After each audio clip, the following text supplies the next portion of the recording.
इसके चौड़ीकरण के लिए कुल 2200 दुकानें, 800 मकान, 30 मंदिर, 9 मस्जिद और 6 मजार तोड़े गए। कारखाना क्यों नहीं बनता है? बिहार और उत्तर प्रदेश कारखाना नहीं बना रहे हैं। राम जी को कारखाना बना के रख दिया। क्या विकास हो रहा है कि काम हम जनता से बिन बिन करके। राम मंदिर जो कि सुप्रीम कोर्ट के जजमेंट के बाद ये एक चर्चा का विषय बना हुआ था। हिंदू मुस्लिम नेता और यहाँ तक के पत्रकारों ने भी अपना अपना बात रखना शुरू कर दिए थे, अपनी अपनी राय रखना शुरू कर दिए थे दोस्तों। लेकिन जहां तक राम मंदिर के नाम पर उन गरीबों को उजाड़ा गया, ये हमारे देश की किसी भी मीडिया ने या फिर किसी भी इंसान ने इसके हक में आवाज नहीं उठाया, सिवाय कुछ सोशल मीडिया प्लेटफॉर्म के अलावा। हाय हेलो दोस्तों, मैं सद्दाम हुसैन इंडिया से और आप देख रहे हैं हयात रियल। कि कैसे गवर्नमेंट जब ताकत में रहती है तो किसी भी चीज को अपने हिसाब से चलाती है और कभी भी किसी भी कानून से गरीबों को ही सताया जाता है, गरीबों को ही कुचला जाता है। कि कैसे गरीब की कमर टूट जाती है, वो संभल नहीं पाता, उसकी आने वाली 2 पीढ़ियों तक संभलना मुश्किल हो जाता है। अयोध्या में गूंजती उत्सव की आवाजें तो आप तक पहुंच रही हैं, लेकिन इस उत्सव की आवाज में कुछ सिसकियां दब गई हैं। वो सिसकियां हैं अयोध्या के लोगों की, जिनके घर या तो बुलडोज कर दिए गए हैं या फिर बुलडोज किए जाने हैं, जो रातों रात फुटपाथ पर आ गए हैं और अपनी चुनी हुई सरकार से कुछ मांग रहे हैं। कारखाना क्यों नहीं बनता है? बिहार और उत्तर प्रदेश कारखाना नहीं बना रहे हैं। राम जी को कारखाना बना के रख दिया। क्या विकास हो रहा है कि काम हम जनता से बिन बिन करके तिनका चुन करके तब घर बनता है। आप लोग विकास कर रहे हैं, कैसा विकास हो रहा है? ये कैसा विकास है? राम जी का मंदिर बनवा के सबके घर को तोड़ दो। दुखी है कुछ हुई, जब राम है, राम के सहारे सब हो रहा है, तब सबका सही से राम हमारो सही। 50 वर्षीय डॉक्टर सविता अब अपने बीमार पति के साथ फुटपाथ पर श्रृंगार की दुकान लगाती हैं, क्योंकि पहले जिस जगह पर वह आयुर्वेदिक दवाओं की दुकान लगाती थी, उस जगह पर अब राम जन्मभूमि पथ बन चुका है। उनका घर राम मंदिर से महज 200 मीटर दूर सुग्रीव किला के पास है, लेकिन अब इस घर पर भी बुलडोजर चलने वाला है, क्योंकि जिस सड़क के किनारे उनका घर है उसका चौड़ीकरण होना है। यही पुश्तैनी मकान है हमारा रहने का जगह है। अब यही चला जाएगा तो हम कहाँ जाएंगे? सड़क पे। राम जी के नाम पे तो हो रहा है, राम का नाम। अरे राम का नाम क्या? राम का नाम, इस तरह का अन्याय अत्याचार कितना? राम का नाम। हमारे पास एक रोटी नहीं खाने के लिए कौन सा राम का नाम आ गया हमको देने के लिए? ये जवाब दीजिए। तो आप लोगों का रोजी रोटी भी नहीं करने दिया? कहाँ रोजी रोटी? यहाँ पे थे तो कमा लेते थे, अब चले जाएंगे दूर, कहाँ आ पाएंगे कमाने के लिए, खाने के लिए? क्या मुश्किल मुसीबत, ऐसी मुसीबत। हकीकत यह है कि घर तोड़ा जा रहा है लोगों का, ये सच्चाई है। हकीकत घर नहीं उजाड़ दिया जा रहा है, उठा उठा के फेंक दिया जा रहा है। घर ही नहीं तोड़ा जा रहा है, आशियानों को उजाड़ के फेंक दिया जा रहा है। ये क्या सच्चाई है? अभी मैं जिस सड़क पर मौजूद हूँ, ये अयोध्या का मुख्य मार्ग है, जो पहले मेन रोड होता था, अब इसका नाम बदलकर राम पथ कर दिया गया है। इस राम पथ की चौड़ाई 20 मीटर है, जो कि पहले 24 मीटर प्रस्तावित थी, लेकिन यहाँ के स्थानीय लोगों के विरोध के बाद इसे 20 मीटर किया गया और इसकी लंबाई 13 किलोमीटर। फैजाबाद के सादतगंज से लेकर अयोध्या के नया घाट तक यह रोड जाती है और इसी रोड पर सारे धार्मिक जो स्थान है वो पड़ते हैं। इसी रोड से आप देख सकते हैं कि ये जो गेट बन रहा है, ये राम मंदिर का गेट है और यहाँ से जन्मभूमि के लिए रास्ता निकलता है, जिसका नाम है जन्मभूमि मार्ग। और आगे जाकर राम मंदिर मिलेगा। थोड़ा आगे जाएंगे आप लोग तो हनुमानगढ़ी मिलेगा और आगे चले जाएंगे तो लता मंगेशकर चौक यानी कि नया घाट आ जाएगा। रामपथ की कुल लंबाई 13 किलोमीटर है। इसके चौड़ीकरण के लिए कुल 2200 दुकानें, 800 मकान, 30 मंदिर, 9 मस्जिद और 6 मजार तोड़े गए। नए रामपथ के दुकानों पर खास तरह के कलर कोड का पालन किया गया है। दुकानों के शटर पर जय श्री राम, स्वास्तिक और बजरंग बली के चित्र बनाए गए हैं। इसी पथ पर श्री राम हॉस्पिटल के पास 70 वर्षीय सुशीला देवी का 2 कमरों का मकान था, जिसे 1 साल पहले बुलडोज कर दिया गया। सुशीला देवी का कोई परिवार भी नहीं था जो उन्हें सहारा दे सके, इसलिए सुशीला देवी 2 महीनों तक फुटपाथ पर भटकती रही और अंत में वृद्धा आश्रम में रहने को मजबूर हैं। जब अपनी किस्मत के बाद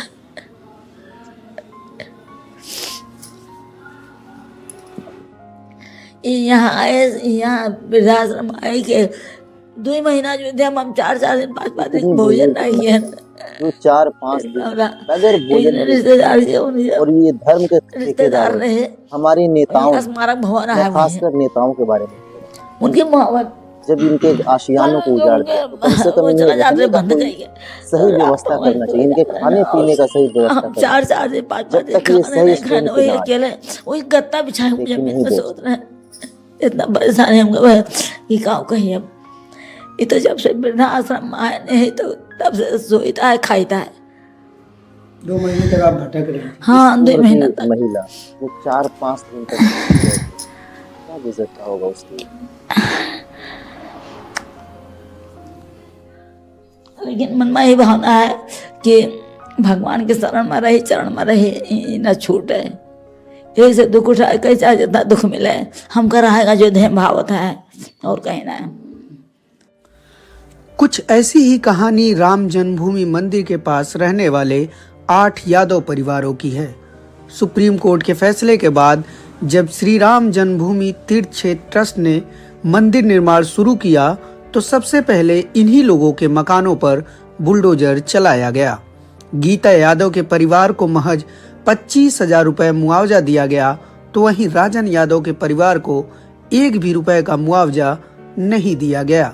लिहाजा गीता यादव अपने परिवार के साथ एक जर्जर से मकान में किराए पर रह रही हैं, तो वहीं राजन अपने परिवार के साथ झोपड़ी बनाकर रह रहे हैं।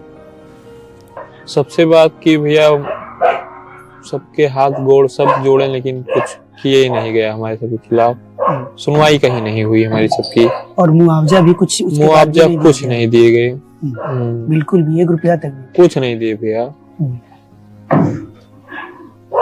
मुआवजा दिए होते तब तो ठीक रहता। बोले हमने सबको, तो बोले आप सबको घर दिया जाएगा, आपको घर लिया जा रहा है, साइन भी करवा ले कि हाँ ठीक है घर दिया जाएगा। और उसके बाद न्यूज में, पेपर में ये दिखा दिया गया कि इन लोग को देख लीजिए साइन किया गया है और मुआवजा भी दिया गया, पैसा भी दिया गया, और हम सबको कुछ नहीं दिया गया। किया जा रहा है कि आपको मुआवजा दिया जाएगा, उसके अकॉर्डिंग 2 साल हो गए आपके। हाँ 2 साल हो गए भैया, किराए पे इधर उधर रहते थे, अब अपना यहीं रह रहे हैं। 2 साल अपने सरकार की तरफ से या विपक्ष की तरफ से कोई नेता या कोई मीडिया कर्मी आप लोगों के पास पहुंचा? कोई नहीं पहुंचा था। मीडिया ने भी आपकी परेशानी नहीं दिखाई? कोई कुछ नहीं दिखा किसी को। क्या क्या परेशानियां आप लोगों को उसके बाद झेलनी पड़ी? भैया परेशानियां काफी झेलनी पड़ी। बताइए, पढ़ाई उड़ाई थी, सब पढ़ाई उड़ाई छूट गई। मैं 3 सिस्टर है, उनकी पढ़ाई छूट गई। रोजगार छीन लिया गया हमारा। डेयरी थी खुद की, सब बंद हो गई। भैंस गाय थी हमारी, इतनी ठंडी था, 1-2 मर भी गई हैं और जो बची हैं और यही है। कुछ थी बेच दिया गया, घर जमीन नहीं है, कहाँ रखेंगे बताइए, ठंडी आती कहाँ बांधेंगे, तो इसलिए बेच दिया गया। कुछ मर भी गई। इसका आप 2,500 किराया देती है? हाँ, यही छोट छोट बाई तो पिछलो बाई छोट छोट 2 तख्ता अब बिछाई दे तो जगह भी न रहे। तो इस कमरे में कौन कौन रहता है अभी? हमारा लड़का रहा छोटका, हम बस। आप कहाँ सोती हैं? हाँ? आप कहाँ सोती? सोई तो वो अपन ये बिछा लिए तो ये बिछा के हाँ आपके हाँ लड़के हाँ, सोते हैं। वही दोनों मिला रही। कहूँ बना बनाओ भैया, दवाई देता ठीक रहा। कहूँ और वहाँ आपका 4 कमरे का मकान था? वहाँ 4 कोठरी रहा भैया, नवा और 3 छावा रहा और 2 ठो छत पर रहा ऊपर, एक था उधर छपरा घर रहा और 4 वार से दीवार रहा चारों तरफ से। हाँ। तो आपके 4 कमरे के मकान से अब आप इस मकान में रह रही हैं। अब छपरा का एक छप्पर अलग था, 5 भवा 5 था। तो अब आप यहाँ रह रही हैं। और ये देखिए, तो दादी आप ये पीछे खाना वाना बनाने का है? नहीं, यही बनाई तो खाना। अच्छा, इसी कमरे में यहाँ ये छोटा सा गैस लगा रखा है दादी ने, इसी में खाना भी ये बनाती हैं। कुछ मुआवजा मिला उसके बदले? का मिला वही बताओ ना तुझसे। वही उतना मिला। 25,000। हाँ, उतना कहा हुआ है, सब 5 घर के पाए है। राम मंदिर निर्माण के साथ साथ अयोध्या में तमाम विकास की परियोजनाएं चल रही हैं। इसी में से एक है पंचकोसी परिक्रमा मार्ग का चौड़ीकरण। इस मार्ग पर जहां तक नजर जाती है वहां तक सिर्फ टूटे हुए मकान और दुकान दिखते हैं। पहले तो हम ठेला चलाते थे। मेरी यहाँ जमीन थी थोड़ा बहुत, तो कुछ जमीन बेचे, तो उसके बाद में फिर ये घर बनवाए। तो जब घर बनवाए तो इसमें दुकान खोल दिए। 2 बच्चे हैं, 2 लड़के हैं, एक हम है, कि मेरी वाइफ है, 4 लोग हैं। दुकान खोल दिए थे तो दुकान खोल लिए तो उसी से खर्चा चलता था। अब जब से दुकान टूट गया तब ठेला बनवाए हैं, 3 पहिया ठेला, जिससे सामान वामान भाड़ा ढोया जाता है। अब उसको कर रहे हैं। तो मतलब आप पहले ठेला से जमीन बेचकर मकान बनवाए, दुकान बनवाए। हाँ, कि आप दुकान के जरिए अब घर पे रहेंगे, दुकान चलाएंगे। फिर दुकान टूट गया, फिर ठेले चले गए। सिचुएशन से निकल के जो इंसान अच्छे सिचुएशन में आया, अच्छे हालात में अभी आया, तो कुछ सामान फिर से वो बुरे वक्त में वहाँ पे रखे हैं दूसरे क्वार्टर पे। पूरा क्वांटर वांटर सब एकदम टूट गया, पूरा एकदम, मतलब ये समझिए कि सारा वो नुकसान हो गया। 2-2.5 लाख रुपए में क्या होगा।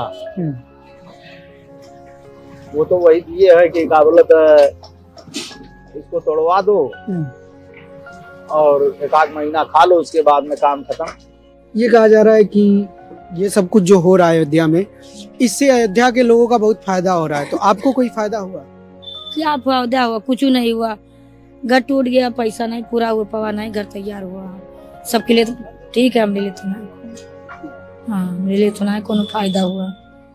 बस रहा, कम से कम रहा, ठिकान रहा, कोनो दिक्कत नहीं रहा। अब बनाए पर रहा, पैसा नहीं है, बहुत परेशानी मजबूरी चल रहा है। अयोध्या की ये वाली तस्वीर आपको टीवी अखबार में देखने को नहीं मिलेगी, क्योंकि अब टीवी मीडिया के भाषा में इसको नेगेटिव खबर कहा जाता है। और ये कहा जाता है कि इस तरह की खबरों के जरिए अयोध्या की छवि धूमिल करने की कोशिश हो रही। लेकिन हकीकत क्या है? हकीकत यह है कि दरअसल अयोध्या के लोगों का जो दर्द है उसको मीडिया दिखाना ही नहीं चाहता, ताकि सरकार की बदनामी ना। सरकार की छवि बचाने के लिए, सरकार को साफ सुथरा दिखाने के लिए अयोध्या वासियों की दर्द व तकलीफ को मीडिया अपने कैमरे से दूर कर दिया। जी हाँ दोस्तों, ये वही मीडिया है जो अयोध्या वासियों की तकलीफ को कभी समझना भी गवारा नहीं समझा। हालांकि इससे अयोध्या वासियों को बाद में जरूर फायदा होगा, लेकिन फिलहाल के लिए वो तो घुटनों पे आ गए। इसका क्या? और इसका मुआवजा कौन देगा, जिसे हमारी मीडिया अपनी कैमरों से उसे दूर कर दी, ताकि सरकार की छवि बची रहे, सरकार की छवि बरकरार रहे।